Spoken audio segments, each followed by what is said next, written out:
Hi guys, Extra Crispy here with another one of my fast, down and dirty video tutorials. I got asked a couple of times online how I do my basing, so I thought I'd show you. This will be quick. It's not a complicated or difficult system by any means. Nothing original here, but sometimes it helps to see it rather than to read about it. So today I'm going to do a base. Obviously, normally there would be a vehicle or a figure on here, but for the purposes of this demonstration, I'm just going to use a blank base. It's a little easier to see. The first step is just to paint your base a dark color. This is really just to kill any reflection from the base in case you miss a tiny little spot. It honestly does not matter that much what color you use. In fact, today I'm going to use royal blue just to sort of show that point. You can use brown, black, green, gray, whatever you have handy. If you happen to have a big old jug of something, use that. You can use cheap craft paint, house paint. Don't waste your good stuff on this. This is not at all, fussy. So there we go. We've painted our base, and we'll set that aside and let it dry. Oh look, TV magic. And the second step here is I'm just going to glue on some sand.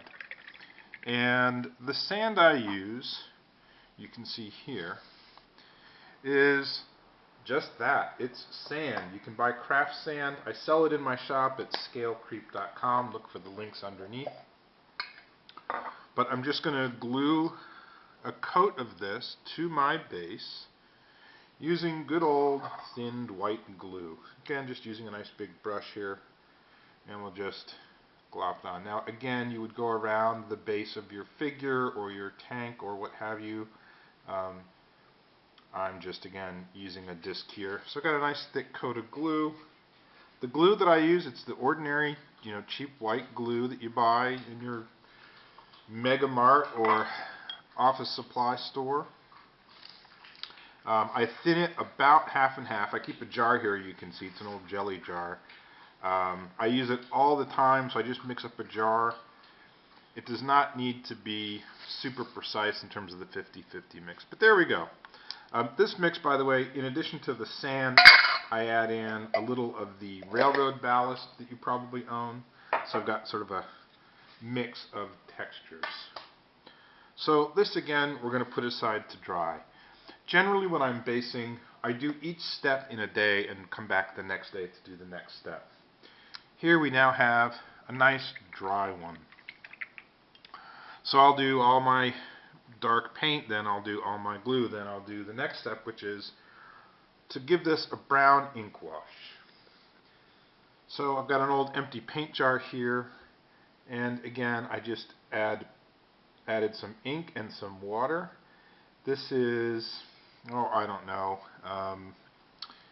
probably 1/5 ink, 4/5 water, something like that.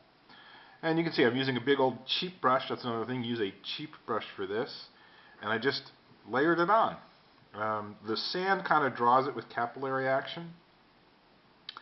And again, we're going to want to let that dry.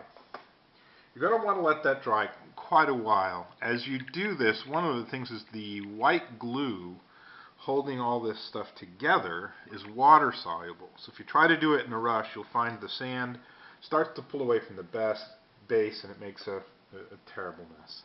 But here's a nice dry one. Next step is we're going to just dry brush the top of this. And again, I'm using, I have this handy, so I'm using it, but craft paint is your friend here. And again, I just take a little bit of paint, rubbing it on the paper towel, and I'll hold this brush very, very lightly, so I'm applying almost no pressure whatsoever, and I'll just drag it across.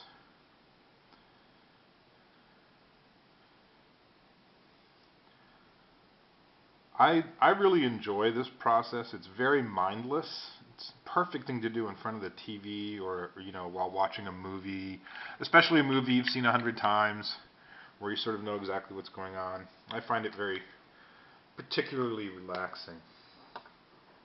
The other thing I'll do at this point is paint the edge. You can do a lot with the edges. You can paint a unit ID stripe if you have a thick enough base. You can do different colors for different nationalities. You can mark your command stands in black.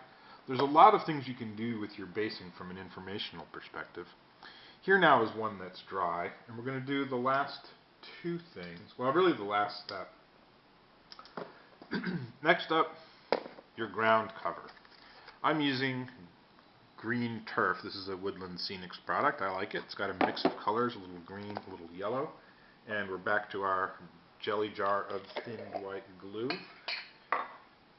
And just apply this in whatever pattern pleases you. Obviously, if you don't like the sort of mixed stone and rough, you can skip all of this stuff. Paint your base green and dunk the whole thing in flock. And there we go. Tap off the excess. And there you go. Pretty much, at this point, you're pretty much done. You can, if you like, add static grass. You can add these really nice tufts. You can add all sorts of little scenic picks, rocks, twigs to act as sort of logs. Anything you like. But that's basically it. At this point, I'll again let this dry a good long time. I'll touch up this edge if I see any of that blue showing through. But you can see even here the blue is barely noticeable. But I might touch up with a bit of green. But that's basically it. A couple of simple steps. Doesn't take any time at all. Really the big time constraint is drying time. Hope that helps. Take care.